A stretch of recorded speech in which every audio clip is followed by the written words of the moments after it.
আসসালামু আলাইকুম, কেমন আছেন সবাই? আশা করি সবাই ভালো আছেন। তো নর্থ মিশনে আসার পর আমাদের যা পরিস্থিতি সেটা নিয়ে প্রথম একটা ভিডিও আমরা করেছিলাম। তো আজকে সেটাই পরবর্তী দ্বিতীয় পার্ট। প্রথম ভিডিওতে আমরা বলেছিলাম যে আমাদের কাজের কি অবস্থা বা আমাদের কোম্পানি আমাদের সাথে কিরকম একটা আচরণ করছে সেটা সম্পূর্ণ করতে পারিনি। তো আজকে সেটা বাকি যে কথাগুলো সেগুলো আশা আশা করি বলবো। তো নর্থ মিশনে আসার পর আমাদের কোম্পানি আমাদেরকে যখন যেই কাজে দিয়েছে আমরা সেই কাজই করেছি, আমাদের কখনো না আমরা করিনি। তো তবু আমরা মূলত একটা সাপ্লাই কোম্পানিতে আসায় আমাদের খুব সমস্যা হয়ে গেছে। আমরা যখন বাংলাদেশ থেকে আসি তখন আমাদের যে বাংলাদেশ এজেন্সি সে আমাদেরকে বলছে যে কোম্পানি আমাদের রিসিভ করার জন্য একদম পাগল হয়ে গেছে। কোম্পানি এই মাসে গত মাসে 20 তারিখের মধ্যে রিসিভ না আসলে উনি রিসিভ করবে না। যখন আমরা এই দেশে আসি তখন এই দেশে আসার পর থেকে আমাদের কোনো অ্যাকোমোডেশন নেই। আমাদেরকে একটা ফ্ল্যাটে উঠানো হয়েছে। ফ্ল্যাটটা আলহামদুলিল্লাহ ভালো, কিন্তু সেখানে কোনো রান্নার কোনো ব্যবস্থা নেই, শোয়ার কোনো ব্যবস্থা নেই। এরকম একটা পরিবেশে আমরা বর্তমানে আছি। আমরা এখানকার খাবারের সাথে অভ্যস্ত না। আমাদের খাবারের জন্য প্রচুর পরিমাণে সমস্যা হচ্ছে। তো আমরা কোম্পানিকে অনেকবার বলেছি, কোম্পানি তো এটা কোনো কোম্পানি না। তো আমাদের যে মালিক তাকে বলেছে যে আমাদের রান্নার ব্যবস্থা করে দিতে পারে, সে আমাদের এখন পর্যন্ত এরকম কোনো রেসপন্স সে তার পক্ষ থেকে আমরা পাচ্ছি না। আর কাজের ব্যাপারে বলতে গেলে আমরা 10 থেকে 10 দিন বাসায় বসে আছি, আমাদের কোনো কাজ নেই। কোম্পানি যদিও আমাদেরকে মাঝে মাঝে বলো অমুক জায়গায় 2 জন যেতে, ওই জায়গায় 2 জন যেতে, এইভাবে টুকটাক কাজ আমরা করতেছি। তো এখন বলতে গেলে খুবই মানবেতর জীবনযাপন আমরা করতেছি।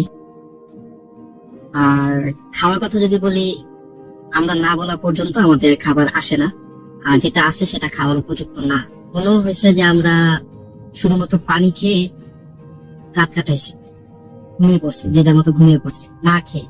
সকালবেলা উঠছি, খাবার নাই, খাবার আস্তে আস্তে 12টা 1টা বেজে গেছে। তো এই যে দীর্ঘ লং টাইম আমরা না খেয়েছিলাম, আমাদের অবস্থা খুবই খারাপ হয়ে গেছে। ইভেন এখনো যে আমাদের অবস্থা কতটা ভালো তাও না। হ্যাঁ, দিনে শুধুমাত্র একবার খেতে দেয়। তো আমরা যে বাজার সদাই করে যে রান্না করে খাবো সেই ব্যবস্থা পর্যন্ত আমাদের নেই, যে আমরা একটু বাজার সদাই করে নিজের একটু খাবো, সেই ব্যবস্থা আমাদের নেই।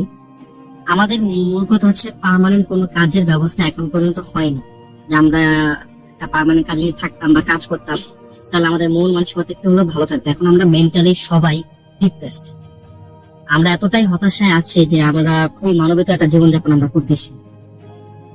তো একটা কথাই বলবো যে যারা আসবেন, ইউরোপ মানে যে একদম ইউরোপ মানে সবকিছু, ইউরোপ মানে ইউরোপে গেলাম তো একদম জীবন বদলে যাবে, ব্যাপারটা এরকম না। ইউরোপ মানে হচ্ছে যে যদি সাপ্লাই কোম্পানিতে পড়েন তাহলে ইউরোপ বলেন আর মিডল ইস্টে বলেন কোনো তফাৎ নেই, আপনার সব জায়গায় সেম।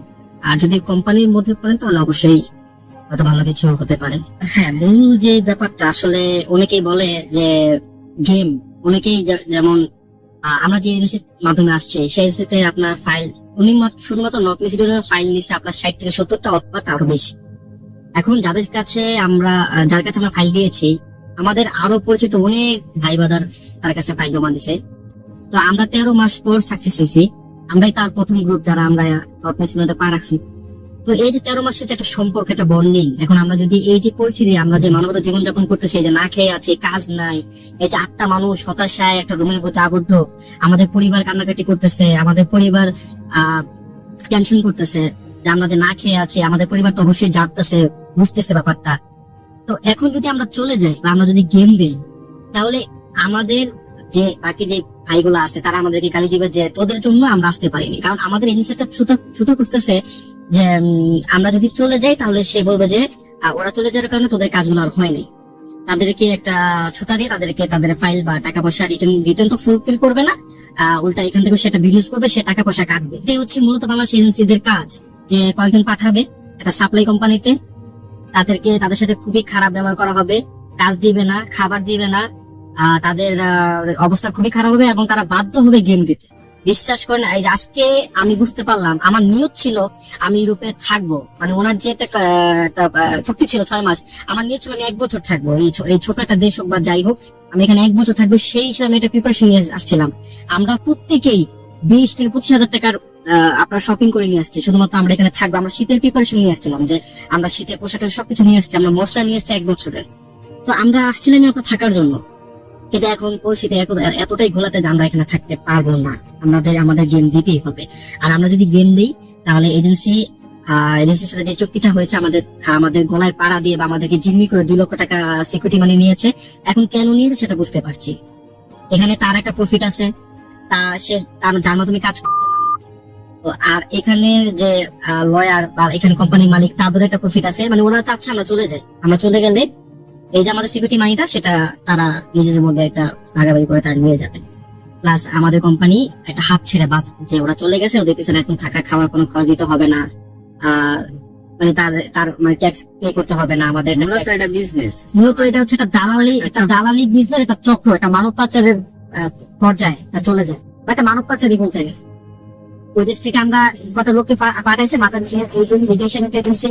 লাভ করছে, আর এই দেশের মানুষরাও সেভাবে লাভ করতেছে। তো এখন আমরা যদি চলে যাই, আমাদের যারা ভাই ব্রাদার পরবর্তী যারা আসছেন, তাদেরকে কোন একটা অজুহাত দিয়ে তাদের ফাইল গুলো ক্যান্সেল করে দিবে, আমাদের উপর দোষ চাপাবে। কিন্তু আমরা যে পরিস্থিতি আছি সেটা অনেকে বুঝতেছে না, যে আমরা কিরকম পরিস্থিতি আছে। হ্যাঁ, অনেকেই বলবো যে ভাই পরিস্থিতি হতে খারাপ, আপনারা থাকতেন, কিন্তু ভাই এখানে থাকার মতো পরিবেশ নেই। একটা মানুষ না খেয়ে কদিন থাকতে পারে, একটা মানুষ না খেয়ে কদিন থাকতে পারে। সবাই অসুস্থ হয়ে গেছে। আমাদের এখানে একজন ভাই আছে, সোলান ভাই, তার হচ্ছে আপনি এমনিতে আপনার গ্যাস্ট্রিকের সমস্যা, সে এইসব খাবার তো খেতেই পায় না। যেসব খাবারের পরিমাণ এতটাই অল্প, যেটা আমাদের 8 জনে হয় না, 2 জনের খাবার কি 8 জনে হয়। তো এখানে দিন দিন অবস্থা খুবই খারাপ হয়ে যাচ্ছে আমাদের। আমরা এখানে থাকার মতো আমাদের পরিবেশ নাই। আমরা হয়তো খুব শীঘ্রই চলে যেতে বাধ্য হবো। সো এই জন্য আমাদের পরবর্তী যারা আসবেন, তারা প্লিজ আমাদের প্রতি রাগ বা অভিমান এগুলো রাখবেন না। আসলে পরিস্থিতির শিকার আগে বাংলাদেশে ব্যাকআপ রাখা অবশ্যই উচিত। এই দেশে আসলে কেউ থাকে না। আর এই দেশে যদি এমন একটা পরিস্থিতি পড়ে সাপ্লাই কমপ্লিট হয়, তাহলে তার উচিত আইসাই চলে যাওয়া। এখানে থাকার মতো কোনো অবস্থা বা কোনো পরিবেশ। যে কষ্টটা আপনি এখানে করবেন, সেই কষ্টটা আমি মনে করি যে ইউরোপের সেন্ট্রালে গিয়ে করলে আরো বেটার, আরো ভালো। আপনি 6 মাস আরো আগায় গেলেন। তো পরিস্থিতি হচ্ছে এরকমই। তো ভালো থাকবেন।